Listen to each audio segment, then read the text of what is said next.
Hello everyone, welcome to True IAS and PCS. हम लोग आज की डिस्कशन में शुरू करते हैं जेंडर इनइक्वालिटी इंडेक्स से। जेंडर इनइक्वालिटी इंडेक्स एक नया इंडेक्स है ये देखने के लिए कि जेंडर डिस्पैरिटी कितनी है, और जेंडर डिस्पैरिटी का concept United Nation Development Programme ने अपनी ह्यूमन डेवलपमेंट इंडेक्स की रिपोर्ट 2010 में शुरू कर दिया था। अब इस जेंडर डिस्पैरिटी को देखने के लिए कि जेंडर डिस्पैरिटी मतलब जेंडर इनइक्वालिटीज कितनी है, इस चीज का सही तरीके से अनुमान लगाने के लिए इसी के ऊपर मतलब इस वाले पैरामीटर के ऊपर ध्यान से देखना मैं बोलना क्या चाह रहा हूं। देखो, यूनाइटेड नेशंस डेवलपमेंट प्रोग्राम ने ह्यूमन डेवलपमेंट रिपोर्ट स्टार्ट करी। ठीक है, ह्यूमन डेवलपमेंट रिपोर्ट में जो है बड़े सारे इंडेक्सेस हैं। उन इंडेक्सेस में एक पैरामीटर है जेंडर डिस्पैरिटी, लेकिन इसको नापने के लिए कोई एक पर्टिकुलर हमारे पास उस टाइम पर जब ये कंसेप्ट दिया था उस रिपोर्ट में, तो इसके लिए हमारे पास कोई इंडेक्स नहीं था, इसलिए इंडेक्स है जेंडर इनइक्वालिटी इंडेक्स। सिंपल है, ठीक है।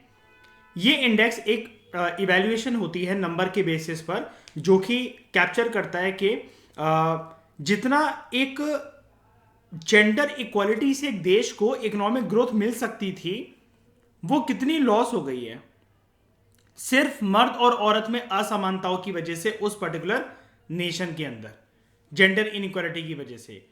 और ये तीन डायमेंशंस पर ये जो इंडेक्स है ये बात करता है। एक, रिप्रोडक्टिव हेल्थ, बच्चे को जन्म देते वक्त मां की हालत, मां की स्थिति और उसकी हेल्थ कैसी थी। दूसरा, देश में जो औरतें हैं वो कितनी खुद में सक्षम है कि खुद अपनी इनकम अर्न करके घर चला सके और उनको किसी मर्द पर डिपेंडेंट ना होना पड़े। मतलब एम्पावरमेंट के बहुत सारे रूप हो सकते हैं, लेकिन ये वन ऑफ द हर एक लड़की की चाहत यही है ना। एक बात बताओ जरा, अगर आपको कोई ये बोले कि तुम्हारी लाइफ का डिसीजन अभी तक पेरेंट्स लेते आए हैं, फिर शादी के बाद तुम्हारा पति लेगा, तुम अपनी साइड से कुछ नहीं सोच सकते हो, तो एक बात बताओ क्या इसको एम्पावरमेंट कहेंगे? बताओ। और जो कि हमारे देश में होता भी है। अगर आप अच्छा खासा पढ़ लिए हो, आप टॉपर हो अपने कॉलेज के, उसके बाद भी अगर घर वाले नौकरी ना करने दें और शादी का मतलब प्रेशर आपके ऊपर डालें, और बाद में फिर आपको हस्बैंड भी आपकी नौकरी ना करने दे, या किसी कॉम्पिटिटिव एग्जाम के लिए जिसके लिए आप अपने आप को काबिल समझते हो वो ना करने दें, तो इस देश में क्या हम ये कहेंगे कि एम्पावरमेंट जो है वो छलक छलक कर दिख रही है हमें? बताओ, ऐसा तो नहीं होगा ना। और लेबर मार्केट पार्टिसिपेशन, ये वही वाली बात है कि औरतें जो हैं वो घर के काम काजों में, बर्तन झाड़ू सफाई में सीमित हैं, या फिर वो बाहर जाकर जितना इनपुट घर पर दे रही हैं उतना ही जो इनपुट अगर वो बाहर दे तो उनको आउटपुट, एक तो उनको सैलरी की टर्म्स में आउटपुट और नेशन को प्रोग्रेस की टर्म्स में आउटपुट कितना ज़्यादा मिलेगा। आप अगर सारी मम्मियों को अगर मिला दो, इजिप्ट वाली मम्मी नहीं, हमारे घर की मम्मी, इन सारी मम्मी को अगर आप मिला दो और इनको कोई ना कोई एक जॉब में कह रहा हूं कि जिसमें इनको महीने के 5,000 रुपए भी मिल रहे हो, एक एक औरत ऐसी कितनी होंगी जो घर में घुसी रहती हैं, घर के काम करने पड़ते हैं और उनको उसके लिए कोई अर्निंग भी नहीं मिलती है। अगर इनको सिर्फ 5,000 रुपए अगर ये मिलने लगे बाहर जाकर, मैं मिनिमम कह रहा हूं कि जितनी सारी औरतों को मिनिमम 5,000 रुपए मिलने लगे, चाहे ये कैसा भी काम कर रही है, कोई भी बाहर काम कर रही है, क्या इससे इकोनॉमी में एक कॉन्ट्रीब्यूशन नहीं होगा इन सबका? बताना जरा, एक इकोनॉमी कंट्रीब्यूशन नहीं होगा? किसी एक इंडस्ट्री में भी अगर फॉर एग्जांपल मान लो कि कपड़े बनाने का या किसी बुनाई का काम अगर हो रहा है, या नॉर्मल कह लो कि सेल्फ हेल्प ग्रुप है, अगर उसमें पापड़ बनाने का काम भी कर रही है, मैं कह रहा हूँ महीने के 5,000 4,000 3,000 भी आ रहे हैं एक्स्ट्रा। या टिफिन बांधने की एक सर्विस है कि मम्मी आपकी घर से टिफिन बांध कर भेजती है, खाना मतलब वो देती है, ये उससे तो बेटर ही है ना कि घर वालों को, घर में जितने बुड्ढे बुड्ढियां हैं उनको खिलाना, और उनके फिर ताने सुना, आज नमक ज़्यादा नहीं है, आज मिर्ची ज़्यादा नहीं है, आज घी ज़्यादा डाल दिया, है ना। तो औरत भी सोचती दांत में कि बुड्ढे तू मरेगा कब, सास ससुर के लिए, है ना। तो according to the Human development Report 2020, gender inequality index India में वैल्यू करा गया था इसका 0.4488। ये वही वाली बात है। आपको एक चीज़ पता है ना, कल हमने डिस्कस करा था कि 0 से 1 तक ही ये जो ह्यूमन डेवलपमेंट रिपोर्ट के आंकड़े होते हैं, तो एक बात याद रखना, उसके जितने भी इंडेक्स होंगे ना उसकी भी वैल्यूएशन 0 से 1 तक के बीच में ही होगी। और इंडिया ने इसमें रैंक करा था 162 नेशंस में से, इंडिया की जो रैंकिंग थी आउट ऑफ 162 इट वॉज 123 ठीक है। इकोनॉमिक एक्टिविटी को मेजर करा जाता है बाय लेबर मार्केट पार्टिसिपेशन। जहाँ पर इंडिया में जो मर्द जो घर से बाहर निकलते हैं काम करने के लिए और इनकम अर्न करके लाते हैं, ऐसे मर्दों की संख्या थी 76.1%, जो कि काबिल हैं, जो घर से बाहर निकलते हैं। तो मतलब 100 में से 76 जो मर्द हैं वो लेबर मार्केट पार्टिसिपेशन उनका है, मतलब वो कुछ ना कुछ काम ऐसा कर रहे हैं जिससे वो घर पे सैलरी ला पा रहे हैं, पैसे ला पा रहे हैं, चाहे फिर वो आप कह सकते हो कि रेगुलर सैलरीड वर्कर्स हों या फिर दूसरा सेक्टर हो कोई, ठीक है, कहीं ना कहीं से मतलब सोर्स ऑफ इनकम मतलब वो आ रहा है, ठीक है। और फीमेल्स का तो रेट आप देख ही लो, देखो कितना है, 3 गुना कम ऑलमोस्ट, ठीक है, 20.5%, 20.5%। रिप्रोडक्टिव हेल्थ को मेजर कर जाता है by using maternal mortality rate, कि एक बच्चे को जन्म देते वक्त कितनी माओं की मृत्यु हो गई, ठीक है, और जिसको देखा गया हर 1 लाख लाइफ वर्ष में से 133 डेथ हो जाना माओ की, बच्चे को जन्म देते वक्त हर 1 लाख औरतों में से 133 औरतों का ऐसा मर जाना, ठीक है। और एडोलेसेंट बर्थ रेट ये भी देखना, ठीक है, कि मतलब फॉर एग्जांपल अगर एडोलेसेंट बर्थ रेट से ये पता लग जाता है कि एक औरत की रिप्रोडक्टिव हेल्थ कितनी थी, क्योंकि एक बात बताओ ना, अगर विमेन ही हेल्दी नहीं थी तो बच्चा हेल्दी कभी हो सकता है? एक प्रेग्नेंट औरत, मुझे एक बात बताओ रागिनी, रोज वोडका के 4-4 पैग मार रही है और नाच रही है, 4 बोतल वोडका काम मेरा रोज का, ना मुझको कोई रोके ना किसी ने रोका, तो बच्चा कैसा होगा बताओ? हनी सिंह ही तो निकलेगा अंदर से, और क्या निकलेगा बताओ? क्या ये से निकल जाएगा? और ऐसे बच्चे, ऐसा बच्चा जो है वो नॉर्मल भी बैठा होगा तो ईशा, यू कैन इमेजिन, उसकी नॉर्मल भी बैठे बैठे उसकी आंखें ऐसी लगेंगी जैसे नशा करके बैठा हुआ है, सस्ते नशे महंगे नशे सारे नशे कर रखे हैं ना। तो एडोलेसेंट बर्थ रेट मतलब जब वो बच्चा एडोलेसेंट एज में मतलब वो पहुंच गया है, क्या वो उस टाइम तक उस सीमा तक जीवित रह पा रहा है या फिर लुढ़क जा रहा है, वो मर गया। और ये सब कुछ किस पे डिपेंड करता है? बहुत सारी जो बीमारियां होती हैं वो जेनेटिकली भी तो कैरी हो जाती हैं, मदर के साथ भी तो कैरी हो जाती हैं।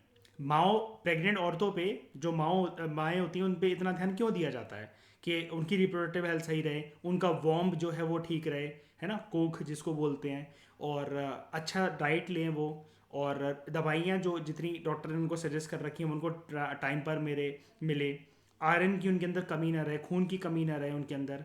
तो इसको देखा गया कि हर 1,000 औरतों में से ऐसा जो एडोलेसेंट बर्थ रेट है, इट वॉज 13.2 बर्थ्स पर 1,000 वुमेन, ठीक है, ये देखा गया।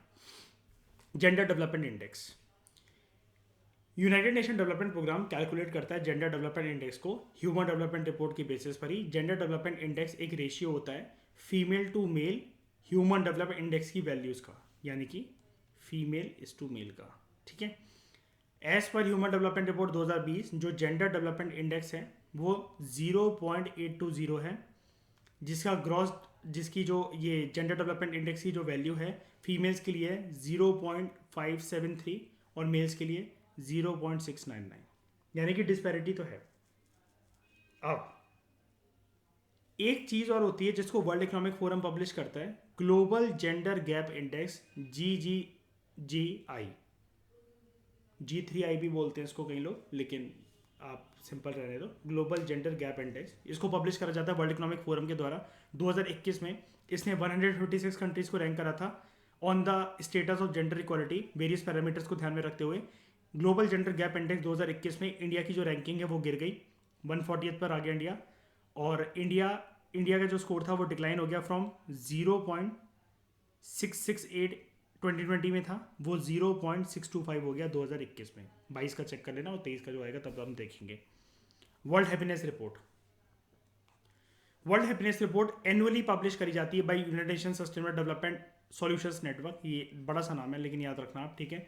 2021 की जो रिपोर्ट है कंपेयर करती है और रैंक करती है 149 कंट्रीज को कि how happy their citizens perceive themselves to be, मतलब एक देश के जो नागरिक हैं वो अपने आप को कितना खुश मानते हैं इस देश में। अब एक बार बताओ, अगर मैं कंपेयर करूं, खुद बताना जरा मुझे रागिनी, नॉर्थ कोरिया के सिटीजन ज़्यादा हैप्पी या फिर इंडिया के सिटीजन ज़्यादा हैप्पी? है ना, मतलब यहां पर मेन भूख क्या है इनकी, मेन भूख क्या है? फ्रीडम। हमारे यहाँ कुछ भी हो, हम रोजमर्रा के जीवन में सरकार से तरस तो कुछ भी हो, लेकिन लिबर्टी तो है कम से कम, जो मर्जी चाहे बोल तो सकते हैं। मैं अगर ये लेक्चर सोचो जरा ईशा, जिस प्रकार से मैं पढ़ाता हूँ जिन शब्दों का, प्यारे प्यारे शब्दों का मैं प्रयोग करता हूँ, मैं नॉर्थ कोरिया में ले रहा होता है लेक्चर, वो मोटा मुझे मिसाइल पे बांध कर मून पे भेज देता। एक छोटा सा घटना बताता हूँ मैं, आई थिंक प्रीवियस लेक्चर्स में आप लोगों को कहीं ना कहीं ये बता चुका हूँ। हुआ क्या था ईशा, आप नए आए हो, आपको बताता हूँ। हुआ क्या था, सुबह सुबह इसने मीटिंग बुलाई 6 बजे। अब मैं सुबह सुबह क्लास रखूंगा तो ये तो एक्सपेक्ट नहीं कर सकता कि कोई भी उबासी नहीं लेगा। इसने सुबह सुबह मीटिंग बुलाई, क्या नाम है उसका, किम जोंग उन है आई थिंक नाम है ना। तो उसने मीटिंग बुलाई तो मिलिट्री कमांडर को बुलाया। अब मिलिट्री कमांडर को बुलाया तो उबासी ले ली उसने, बहुत जल्दी मीटिंग बुला ली थी, कभी किसी ने ऐसा एक्सपेक्ट नहीं करा था। उसने सिर्फ एक उबासी ली थी ईशा, और उसको मिसाइल पर बांध कर और मून पे भेज दिया उसको। मैं बता देता हूँ, आप कह रहे हो कि उसके अगेंस्ट कोई नहीं जा सकता। यार देखो, यूनाइटेड नेशंस ना कहने को पावरफुल है, लेकिन यार उसमें भी कई सारी यार लिमिटेशंस हैं। एक बात बताओ जरा, यूएन जब first gulf war, second gulf war में जा सकता है अमित, तो एक बात बताना, अफगानिस्तान में एक टेररिस्टों की सरकार आ गई, तब यूएन को नहीं दिख रहा कि ये, और वैसे तो टेररिज्म के खिलाफ बहुत बोलता रहता है, तब कोलिजन फोर्सेज लेकर नहीं घुस पाया। रशिया यूक्रेन का जो युद्ध चल रहा है अब इस टाइम पर कोलिजन फोर्सेज नहीं बनी, और हमने उसकी लिमिटेशंस देखी भी थी यूएन वाले चैप्टर्स में। याद है वो सुदैन में जो क्राइसिस हुआ था 8 साल के बाद, उसने बोलना तो शुरू करा था यूएन ने पहली बात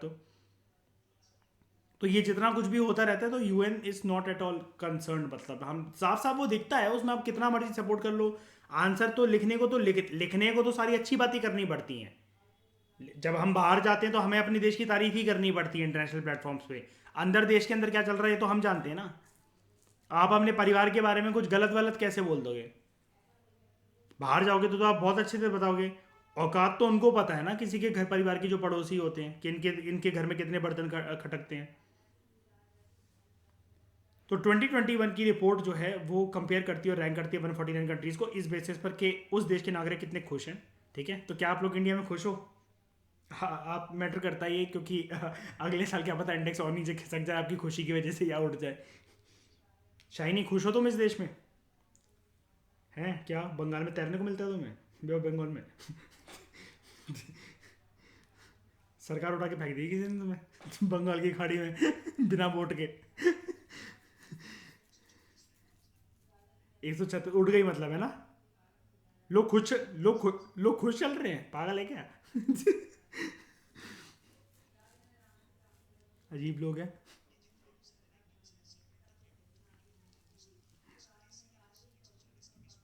हाँ, 130 140 है, और मतलब हम लोग पता है खुश कैसे होते हैं, ओए ओए देखो देखो बढ़ गई पिछले साल के कंपैरिजन में। अरे भाई सिंगल डिजिट डबल डिजिट में होता तो माने भी हैं। और यहीं अगर जो वैसे पैरामीटर्स निकलेंगे ना, उसमें हो जाती है कि जैसे मतलब मान लो फॉर एग्जांपल कि यहाँ पर डेमोक्रेसी की सेंटिमेंट्स किसके अगेंस्ट जा रहे हैं, करप्शन इंडेक्स कितना है, उसमें तो सिंगल डिजिट डबल डिजिट देखने को मिल जाती हैं। पॉल्यूशन सिंगल डिजिट से कम है ही, डबल डिजिट में भी नहीं जाता। पॉल्यूशन तो दिल्ली टॉप 10 पॉल्यूटेड सिटीज में था, और उसी लिस्ट में 2015-16 में ग्वालियर भी था। इंडिया की कितनी सारी स्टेट्स थी टॉप 10 में, सिटीज वगैरह, सिटीज की जब रैंकिंग आई, स्टेट्स की रैंकिंग आई, उसमें सिंगल डिजिट है। वो नहीं, वो फिर चुप है। उसमें रैंकिंग मिल गई सिंगल डिजिट की तो कोई बात नहीं, जहाँ नहीं लेनी चाहिए वहां मिल जाती सिंगल डिजिट की। तो हाँ यार, इंदौर क्लीनेस्ट सिटी यार, एक्चुअली यार उससे पता है क्या है? उधर का देखो, जो म्यूनिसिपल कॉरपोरेशन डिपार्टमेंट है ना, वो बहुत ज़्यादा ध्यान देता है, बहुत ज़्यादा ध्यान देता है। बात यहाँ पर सिर्फ उसकी नहीं होती है। अब आप कहोगे पूरे एमपी में जो सीएम है वो हर जगह ऐसा क्यों नहीं व्यवस्था करवा देता, या फिर उससे इंस्पिरेशन लेकर यूपी में ऐसा क्यों नहीं हो जाता? यूपी और एमपी के आदमी का मतलब, यूपी और एमपी में जो गंदगी दिखती है वो किस वजह से दिखती है बताओ? जगह जगह इंसान ने गुट नहीं नहीं नहीं, जगह जगह इंसान ने गुटखा खाया, पान पराग थूक दिया, है ना, या चैनी खाई, ये या कुछ पान खा रहा है ना, बीड़ी पी, वो करी, रिक्शे वाले से लेकर अच्छे अच्छे एमएससी फिजिक्स तक, है ना। पान पराग तो भाई मतलब जो कंपनी चल रही है ना, वो यूपी और एमपी वालों की वजह से चल रही है। 4 साल लौंडे एक एक बाइक पर टंगे हुए हैं, कुछ भी बोलो, कोई भी बात हो गई, अरे रुक जा भाई यार, पान पराग ले ली जरा। ठीक है, इंदौर में मनाया जा रहा है, वो क्लीन सिटी है तो, लेकिन वही है कि बात ना म्यूनिसिपल एडमिनिस्ट्रेशन की होती है, डिस्ट्रिक्ट कलेक्टर्स की होती है, प्रशासन की होती है। अब प्रशासन जरूरी नहीं कि पूरे जो राज्य का है वो सेम तरीके से काम करे। प्रशासनिक अधिकारी का भी एक टीम होना, बहुत सहायता होना, उनकी आपस में कोऑर्डिनेशन होना, ये सब चीज़ें बहुत मैटर करती हैं। जैसे सिंपल सी बात बताता हूँ, दिवाली के घर का जो काम होता है, जो साफ सफाई होती है, अगर आप सबको बुला लो एक साथ तो वो बहुत जल्दी भी हो सकती है, और बैठने को बैठे रहो तो फिर आखिरी दिन तक भी, अब दिवाली निकल गई पता चला उसके बाद तक भी ना हो, है ना। और फिर उस टाइम पर हम काम बांट देते हैं कि बेटा तू पंखे पोंछ ले, तू बालकनी साफ कर दे, तू दरवाजे पोंछ लियो, तू छत धो आई हो जाकर, तो एक एक करके। और दिवाली का काम भी जैसे 10 दिन से पहले से शुरू करवाना पड़ता है, एक दिन में नहीं हो सकता वो वाला काम, और एक हाथ नहीं लग सकता उसके अंदर घर के सारे मेंबर्स का कोऑर्डिनेशन जरूरी है, ये चीज़ आ जाती है।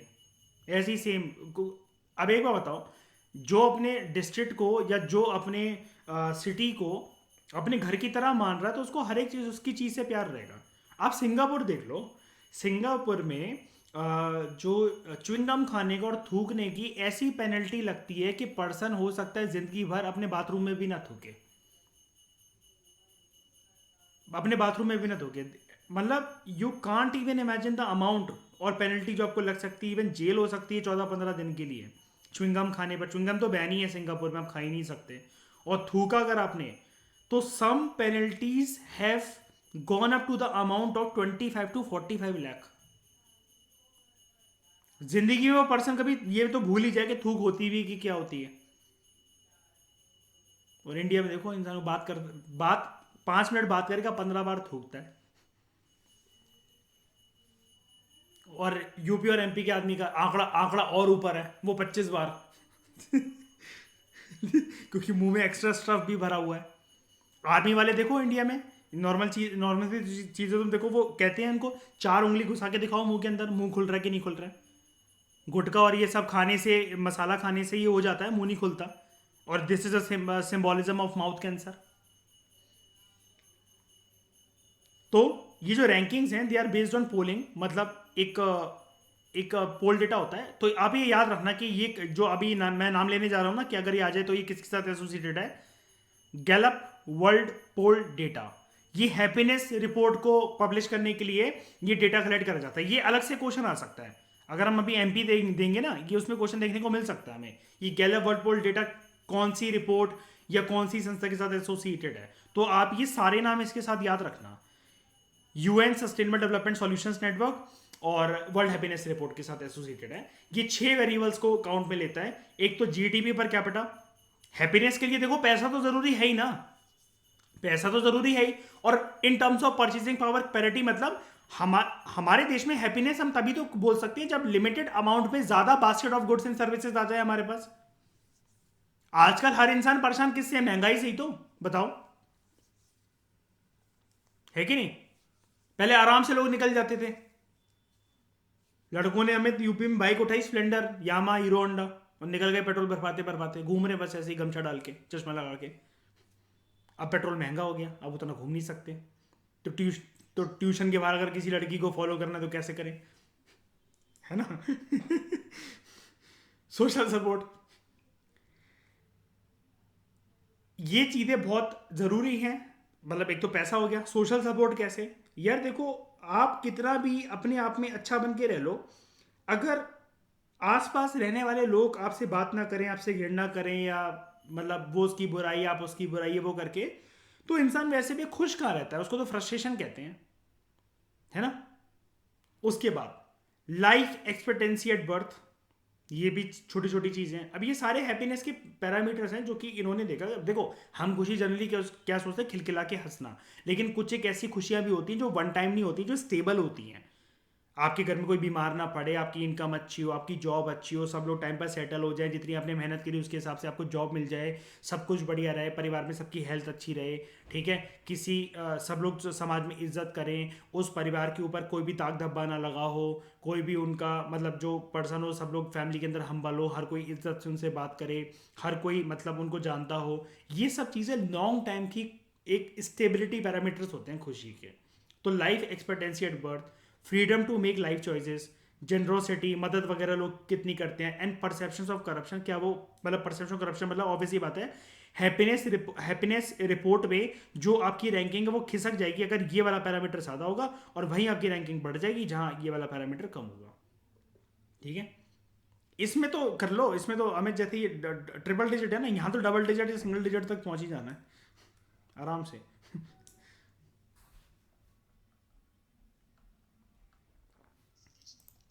उसके बाद जो ये 2020 की रिपोर्ट है, this report for the first time इसने सिटीज़ को रैंक करा around the world by the subjective wellbeing, और इसने ये भी देखा कि उन सिटीज़ में सोशल, अर्बन और नेचुरल एनवायरनमेंट किस प्रकार से है, कि अगर हम कंबाइन करें हैप्पीनेस को, ठीक है, कि ये सब चीज़ें जो सोशल, अर्बन और नेचुरल एनवायरनमेंट की जो व्यवस्थाएं हैं एक पर्टिकुलर सिटी में भी, तो वो लोगों की लाइफ को किस प्रकार से प्रभावित करते हैं, उनको खुश रखने में या फिर नाखुश बनाने में। तो as per the world Happiness report 2022, अब देखो ये कुछ रियल चीज़ हमारे सामने आई है, लेटेस्ट आंकड़ा, ठीक है, और 2022 की रिपोर्ट पब्लिश करी गई थी based on the data covering 2019 के बेसिस पर थ्रू 2021। अब आप ये कहोगे कुछ समझ में नहीं आ रहा, ये समझ में इसलिए नहीं आ रहा क्योंकि यहाँ पर कोविड भाई साहब चल रहे थे, इस वजह से उनका डेटा और जो उनका कैलकुलेशन वगैरह थी ना, तो उनकी खुद चरमार आ गई थी। ये जो डेटा था ना, हमने पढ़ा था ये गैलप वर्ल्ड पोल डेटा, ये हो नहीं पाया था अच्छे से। तो आप बस इतना याद रखो कि वर्ल्ड हैप्पीनेस रिपोर्ट 2022 आ गई है, चाहे उन्होंने 19 का डेटा मिलाया, 21 का मिलाया, ये उनकी झंझट है। हम उससे जानने से मतलब नहीं है कि कैसे कलेक्ट करा, हमें रिपोर्ट में जानना है कि रिपोर्ट में क्या लिखा हुआ है, ठीक है। ये जो रिपोर्ट है ये ना वर्ल्ड हैप्पीनेस रिपोर्ट की 10वीं साल गिरा थी, मतलब 10th रिपोर्ट आप कह सकते हो ये निकली, मतलब 10वें साल निकली। ये जो दिस ईयर जो रिपोर्ट है इसने रैंक करा 146 कंट्रीज को, और इसने ये देखा। अब देखो, अब इस रिपोर्ट के बहुत मायने थे, पता है क्यों? पोस्ट कोविड लोगों की लाइफ में अब हैप्पीनेस है कि नहीं है, और वो अपनी कंट्रीज के जो भी कंट्रीज ने प्रयास करे बचाने के लोगों को, जो भी करा, क्या वो खुश है कि नहीं है। जिन जिन कंट्रीज में सरकार ने लूटा, बहुत ज़्यादा चीज़ें महंगी थी, लोग मर रहे थे। हमारे ही देश में देख लो, पैदल पैदल लोग कितने कितने गांव भागे हैं, बताओ, पैदल, ठीक है। तो it reported on the current wellbeing and broadening of analysis of the far ranging effects of कोविड-19, वही पोस्ट कोविड के बाद क्या व्यवस्था रही है। इंडिया की रैंक जो है इसमें इंप्रूव हो गई फ्रॉम 139 इन 2021 टू 136, और फिनलैंड हैप्पीएस्ट कंट्री रहा लगातार 5 सालों के लिए, for the 5th consecutive year, लगातार 5 सालों के लिए। Afghanistan, it was rank the unhappiest nation, Taliban आ गया था वहाँ पर, followed by Lebanon, Zimbabwe, Rwanda and Botswana respectively, ठीक है। इंटरनेशनल हैप्पीनेस डे, अब ये निब्बा निब्बियों वाला दिन नहीं है, ये एक डेडिकेटेड इंटरनेशनल डे है। इसको हर साल सेलिब्रेट करा जाता है on 20th March under the framework of United Nations.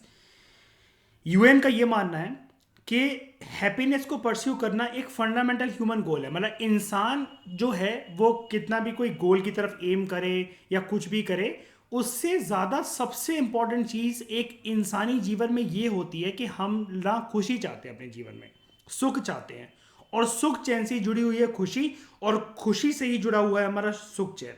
जो थीम है 2022 की वो है बिल्ड बैक हैप्पियर, ठीक है। जो ये फोकस करता है कि कोविड-19 के बाद जो ग्लोबल रिकवरी है, वो ग्लोबल रिकवरी इकोनॉमिक टर्म्स में, सोशल टर्म्स में, जैसे मर्जी है कोई बात नहीं, लेकिन जो उससे पहले वाली जो दुनिया थी जब सब लोग खुश थे, वो खुशी, उससे भी ज़्यादा खुशी होनी चाहिए हमें, दोबारा वो पहली वाली ज़िंदगी चाहिए, ये इसका ही है, ठीक है। अब थीम देने से सिर्फ क्या हो जाएगा भाई, अफगानिस्तान मान लेगा इसको? शायद नहीं। बिल्ड बैक हैप्पी ईयर कहेगा, कोहली ले लो, सब लोग छत पे चलाओ एक।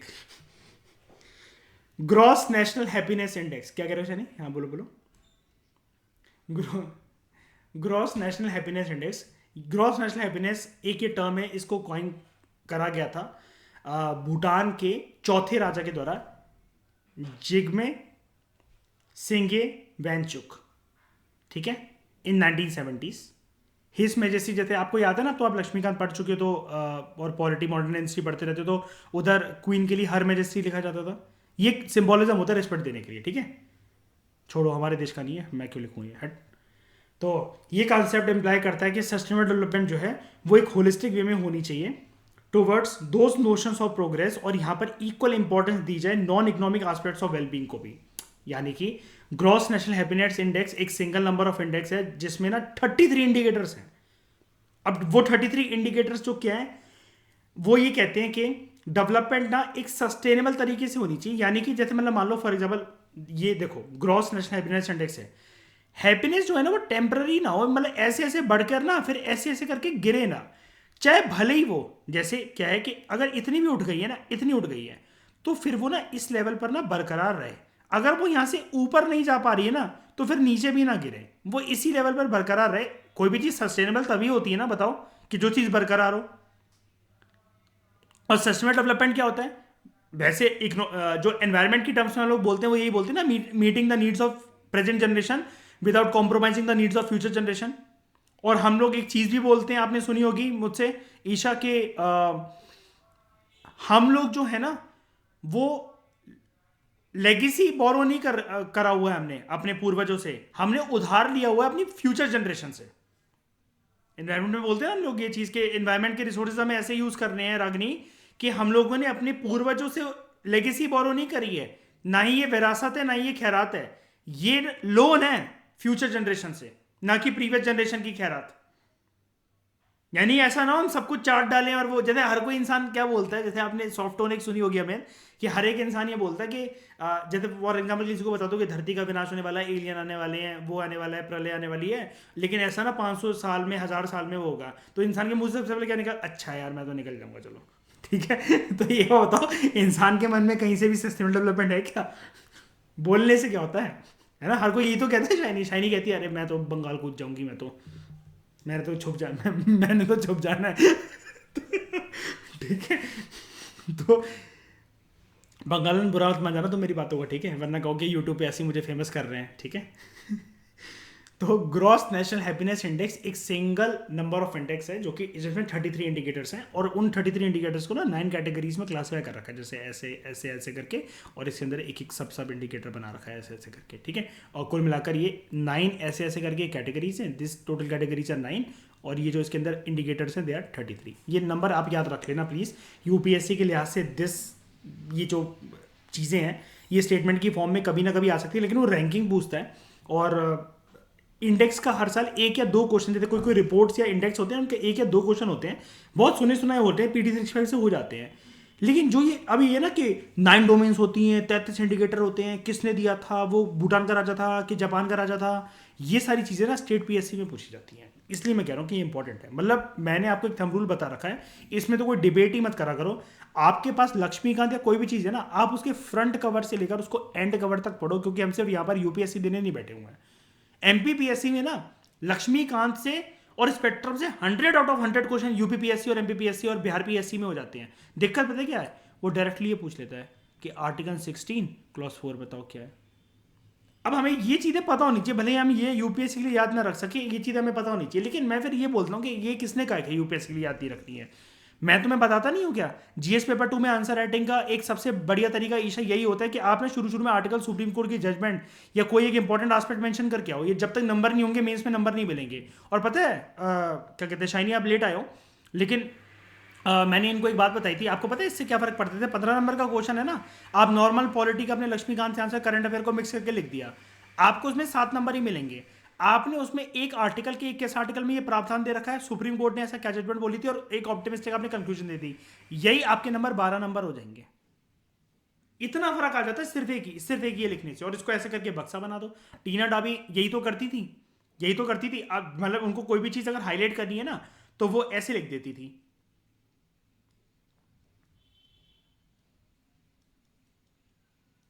कि मतलब वो ना कोट एंड कोट करना या बक्सा बनाना, इससे ना करते हुए ना वो उन शब्दों को कैपिटल में लिख देती थी। और जितने आर्टिकल वगैरह थे ना, ये सुप्रीम कोर्ट की जजमेंट थी, उनको उन्होंने ऐसा कर दिया, बॉक्स बना दिया वहां पर। तो ये चीज क्या होती है कि आप एग्जामिनर को बोल रहे हो कि मुझे कॉन्फिडेंस है जो मैंने लिखा है, मेरे सही article, please have a look at them, ठीक है। बिकॉज आप ऐसी ही बात कर सकोगे, आपकी आंसर राइटिंग स्टाइल ही बोलती है एग्जामिनर से। आप उसको कॉल लगाकर नहीं बोलोगे सर हाँ मेरे को कॉन्फिडेंस पे ले लेना जब आप वो करोगे ना मेरा पेपर चेक।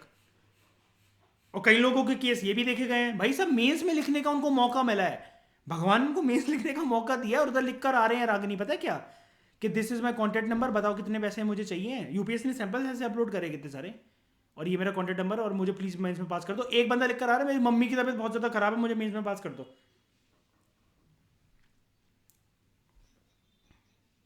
हाँ हाँ, 12th के 12वीं के बोर्डों में ऐसा होता है, बहुत होता है, लोग गाने लिखाते थे पहले, आपने सुना होगा ऐसे, ये रियल केसेस हैं सारे के सारे, स्टेट पीएससी में ऐसा होता है, कि हमारे घर में कुछ भी नहीं रह गया, खाने पीने को भी नहीं, प्लीज़ वो कर दो, पास कर दो हमें। हाँ हाँ हाँ, पास नहीं करोगे तो आत्महत्या कर लेंगे, ये कर लेंगे, वो कर लेंगे। देखो बात सिंपल सी है यहाँ पर ना, उनके लिए सिर्फ ये कॉपियां हैं और कुछ भी नहीं है। उनको फर्क नहीं पड़ता कि कौन राजा है कौन क्या है। ठीक है, राजा की गद्दी ना, राजा की गद्दी कभी भी किसी को भी भीख मांग कर नहीं मिली आज तक इतिहास में, वो कमानी पड़ती है। यही तो अच्छी बात है, और ये ब्यूटी भी है। ये ब्यूटी कैसे है?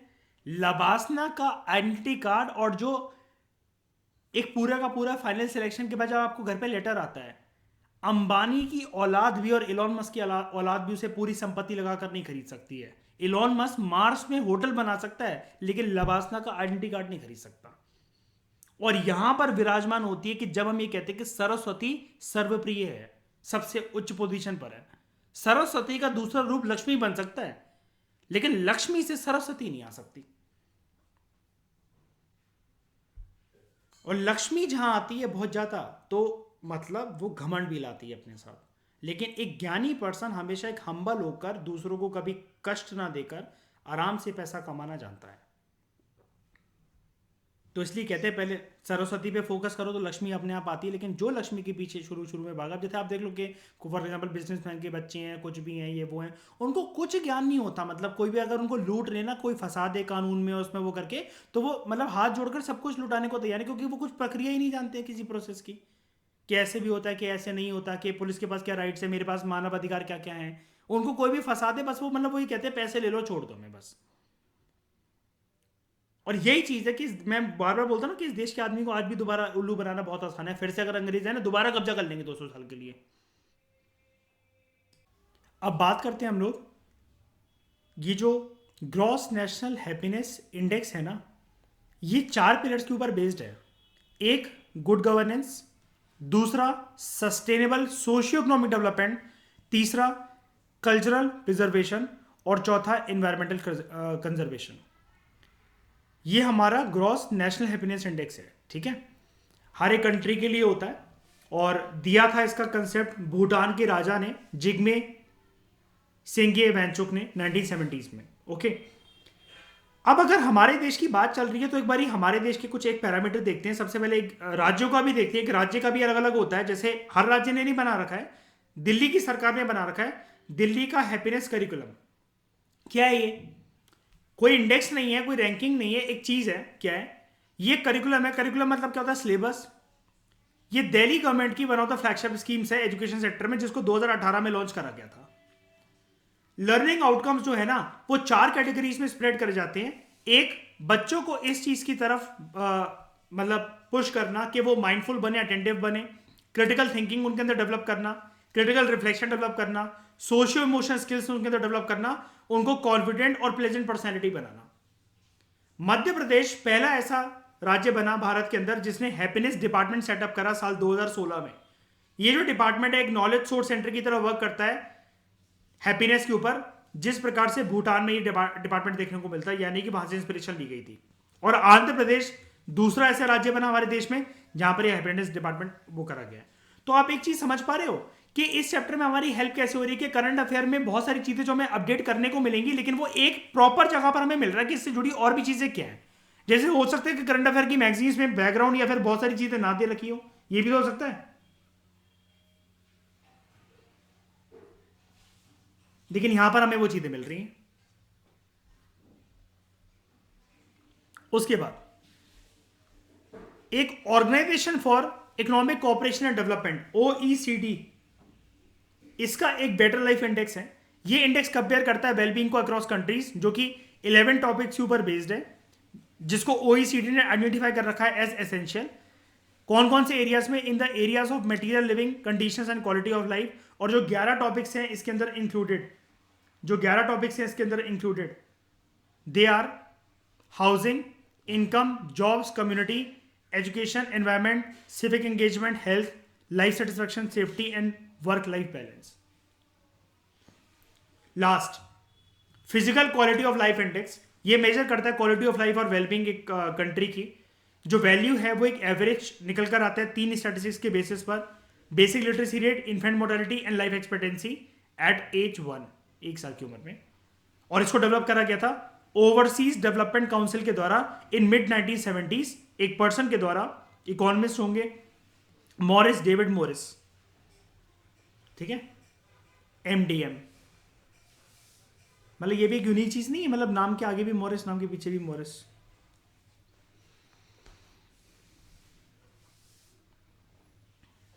क्या ये वाली रिपोर्ट भी समझ में आ गई? हैप्पीनेस रिपोर्ट से जुड़े सारे के सारे पहलू, नेशनल लेवल पर, स्टेट लेवल पर, स्कूल के करिकुलम में कैसे कैसे बना रखा है, अलग अलग यूनाइटेड नेशंस के अलावा भी OECD और ये जो प्राइवेट डिपार्टमेंट्स हैं जैसे फिजिकल क्वालिटी और लाइफ इंडेक्स, इन्होंने कैसे क्या बोल रखा है, क्या रैंकिंग दे रखी है।